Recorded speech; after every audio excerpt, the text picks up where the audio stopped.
만약 전 세계의 모든 돈이, 당신의 월급이, 당신의 저축이 어느 날 갑자기 사라진다면? 터무니없는 소리 같으신가요? 글쎄요, 이건 먼 미래의 공상과학 소설이 아닙니다. 바로 지금 튀르키예와 나이지리아 같은 나라들에서 벌어지고 있는 일입니다. 자국 화폐의 가치가 너무나 불안정해서 국민들이 자국 돈을 믿지 못하는 상황이죠. 실제로 나이지리아에서는 암호 화폐를 사용하는 인구가 늘고 있으며 스테이블 코인 수요도 빠르게 증가하고 있다는 조사 결과가 있습니다. 이게 정말 남의 이야기일까요? 역사를 돌이켜보면 충격적인 사실 하나를 발견하게 됩니다. 정부가 과도하게 돈을 찍어낸 사례에서는 법정화폐의 가치가 크게 하락한 경우가 반복되어 왔습니다. 이건 음모론이 아니라 수천 년간 반복된 데이터가 증명하는 팩트입니다. 그렇다면 질문은 명확해집니다. 당신의 월급은, 당신의 자산은 이 거대한 화폐 혁명 앞에서 과연 안전할까요? 이 질문의 답을 찾기 위해 우리는 돈의 가장 깊숙한 곳으로 들어가 봐야 합니다. 자, 그럼 돈의 가치가 왜 계속 떨어지는지 그 근본적인 원인을 파헤쳐 보겠습니다. 이야기는 아주 오래전 금과 은이 곧 돈이었던 시대로 거슬러 올라갑니다.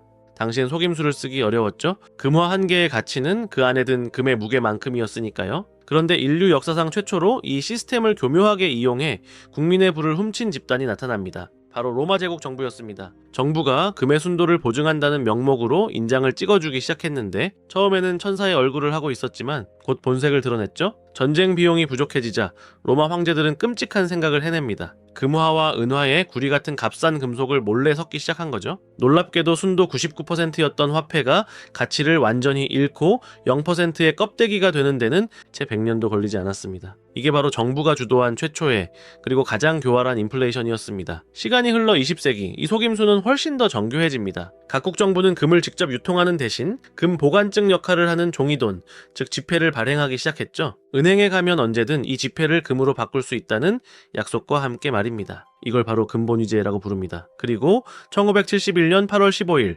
역사상 가장 거대한 금융 사기극이 벌어집니다. 당시 미국 대통령이었던 리처드 닉슨이 전 세계를 향해 충격적인 선언을 합니다. 미국은 더 이상 달러를 금으로 바꿔주지 않겠습니다. 베트남 전쟁으로 막대한 돈을 찍어낸 미국이 더는 감당할 수 없게 되자 일방적으로 약속을 깨버린 겁니다. 이게 바로 그 유명한 닉슨 쇼크입니다. 이 순간 인류의 화폐는 금이라는 든든한 닻을 잃고 망망대해에 표류하는 종이배 신세가 됩니다. 이제 돈의 가치를 보증하는 건 오직 정부의 명령뿐인 시대, 즉 법정화폐의 시대가 열린 겁니다. 정부가 원하면 얼마든지 아무런 제약 없이 돈을 찍어낼 수 있는 무소불위의 권력을 손에 쥔 거죠. 그 결과가 바로 우리가 지금 겪고 있는 만성적인 인플레이션입니다. 당신의 월급은 그대로인데 왜 자꾸 살기 팍팍해지는지 이제 아시겠나요? 그렇다면 이 부당한 시스템에서 벗어날 완벽한 대안은 없을까요? 정부가 함부로 뺏을 수도 함량을 속일 수도 없는 그런 돈 말입니다. 네, 정부의 손이 닿지 않고 그 누구도 마음대로 찍어낼 수 없는 돈.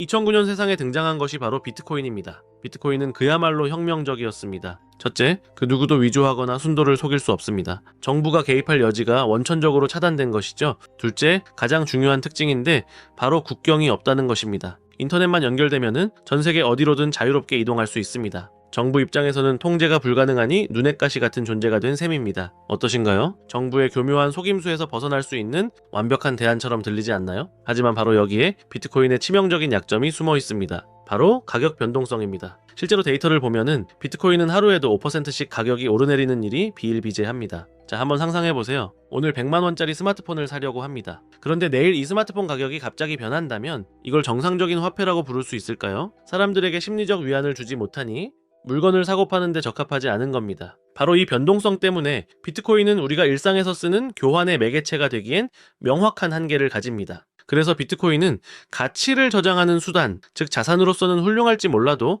오늘 점심값을 계산하기에는 너무나도 불안정한 것이죠. 그렇다면 우리는 여기서 멈춰야 할까요? 정부가 찍어내는 불안한 종이돈과 너무나 변덕스러운 비트코인 사이에서 길을 잃어야만 하는 걸까요? 만약 이 둘의 장점만을 완벽하게 결합한 새로운 화폐가 있다면 어떨까요? 달러의 안정성과 비트코인의 국경 없는 기술력을 모두 가진 그런 꿈의 화폐 말입니다. 네, 바로 그 꿈의 화폐가 이미 우리 곁에 와 있습니다. 달러의 가격 안정성과 비트코인의 기술력, 이 두 가지 장점을 결합하려 한 시도가 바로 달러 스테이블 코인입니다. 이것은 감옥에 갈 각오를 한 용감한 사람들이 만들어낸 발명품입니다. 비트코인의 국경 없음과 위변조 불가능이라는 속성에 전 세계 기축통화인 달러를 결합한 것이죠. 즉, 국경 없는 달러가 탄생한 것입니다. 작동 방식은 놀라울 정도로 단순합니다. 테더사 같은 발행 기업이 은행에 1달러를 예치하면 블록체인상에서 1달러 가치를 갖는 토큰을 발행해 주는 겁니다. 그런데 사실 이 코인은 처음 등장했을 때만 해도 탈중앙화라면서 왜 중앙기업이 발행하느냐며 무시받았습니다. 하지만 이것을 기적처럼 살려낸 건 다름 아닌 중국인들이었습니다. 2017년 중국 정부는 자국 내 비트코인 거래소를 강제로 폐쇄해버립니다. 하지만 중국에는 2000년 된 유명한 격언이 있죠. 정부에는 정책이 있고 우리에게는 대책이 있다. 중국인들이 찾아낸 대책이 바로 스테이블 코인이었습니다. 위안화로 직접 투자가 막히자 그들은 이 디지털 달러를 사서 전 세계 거래소로 자금을 보내기 시작했습니다. 정부의 통제를 피해 자산을 굴리고 싶어 하는 중국인들의 거대한 욕망이 테더를 폭발적으로 성장시킨 겁니다. 그 결과 어떤 혁신이 일어났을까요? 첫째, 비트코인의 가격 변동성 문제를 해결했습니다. 1테더는 1달러에 연동되도록 설계되어 있습니다. 이제 이걸로 커피를 사든 자산을 옮기든 가격이 변할 걱정이 없습니다. 둘째, 국경이 사라졌습니다. 기존 은행의 스위프트망은 며칠씩 걸리고 수수료도 비싸지만 스테이블 코인은 단 몇 분 만에 수수료는 몇백 원 수준으로 전 세계 어디든 달러를 보낼 수 있습니다. 이제 아르헨티나의 개발자는 미국 기업으로부터 월급을 달러 스테이블 코인으로 받고 베트남의 무역상은 중국 공장에 대금을 즉시 지불합니다. 정부의 외환 통제나 느리고 비싼 은행을 거칠 필요가 전혀 없어진 거죠. 그런데 여기서 정말 흥미로운 반전이 일어납니다. 중국인들이 정부 통제를 피하기 위해 그리고 미국을 이기기 위해 사용한 이 시스템이 역설적이게도 지금 미국 달러 패권을 그 누구보다 강력하게 지켜주는 수호자가 되고 있다는 사실입니다. 도대체 무슨 일이 벌어지고 있는 걸까요? 이 거대한 돈의 흐름 뒤에는 우리가 상상하지 못했던 지정학적 비밀이 숨어 있습니다. 자, 여기서부터 이야기는 단순한 금융 기술을 넘어 거대한 지정학적 패권 다툼으로 확장됩니다. 여러분, 미국 달러가 세계 기축통화인 진짜 이유가 뭐라고 생각하세요? 미국의 경제력? 물론 중요합니다. 하지만 근본적인 이유는 바로 미 해군입니다. 상상해보세요. 만약 이란 앞바다인 호르무즈 해협이 봉쇄된다면 전 세계는 누구를 쳐다볼까요? 유엔일까요? 아닙니다. 바로 미국입니다. 미 해군이 전 세계 바다의 공공재 역할을 하며 무역로를 지켜주고 있기 때문이죠. 미국은 이 서비스에 대한 비용을 아주 세련된 방식으로 청구합니다. 바로 우리 국채를 사라는 암묵적인 룰입니다. 한국, 일본, 중국 같은 무역 국가들은 미국 국채를 사들임으로써 사실상 미 해군에 글로벌 안보세를 내고 있었던 겁니다.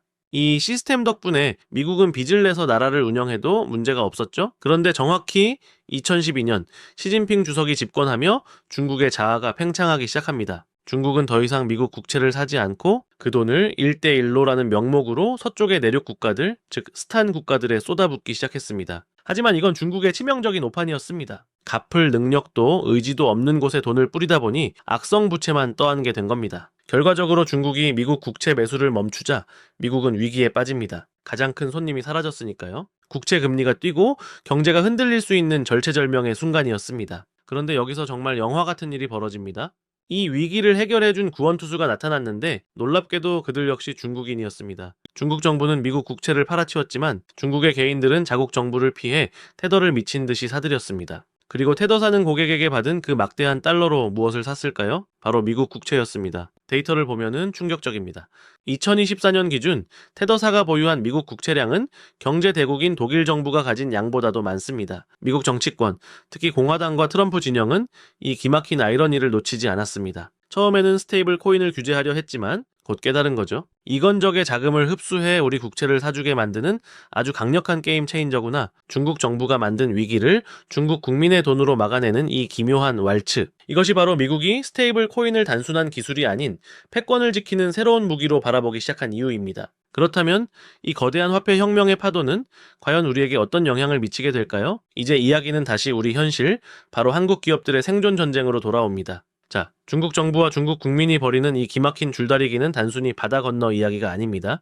이 거대한 화폐 혁명의 파도는 이미 대한민국, 바로 우리 발밑까지 밀려왔습니다. 그리고 그 변화의 중심에 네이버와 삼성, 그리고 두나무 같은 기업들이 있습니다. 왜 이 거대 기업들이 움직이고 있을까요? 한국 정부의 규제가 풀리길 기다리고 있을까요? 아닙니다. 그들은 이미 생존을 위해 먼저 포석을 두기 시작했습니다. 가장 상징적인 사건이 바로 네이버와 두나무의 지분 섞기입니다. 겉으로 보기엔 네이버가 두나무에 투자한 것처럼 보입니다. 하지만 이 판을 깊이 들여다보는 사람들은 다르게 말합니다. 이건 어쩌면 새로운 화폐가 자신이 뛰어놀 거대한 운동장을 확보한 사건일지도 모른다고 말이죠. 과거 다음이 카카오와 합병했을 때를 기억하시나요? 그때는 다음이 카카오를 품은 것 같았지만 결국 카카오가 다음을 삼킨 꼴이 되었습니다. 지금 네이버와 두나무의 관계에서도 비슷한 기류가 감지됩니다. 화폐 시스템을 쥔 쪽이 콘텐츠와 플랫폼을 필요로 하는 것이죠. 이들은 왜 이렇게 서두르는 걸까요? 단순히 한국 내에서 원화 코인을 만들려는 게 아닙니다. 진짜 목표는 전 세계 99%가 사용하는 달러 스테이블 코인 시장에 진입하는 것입니다.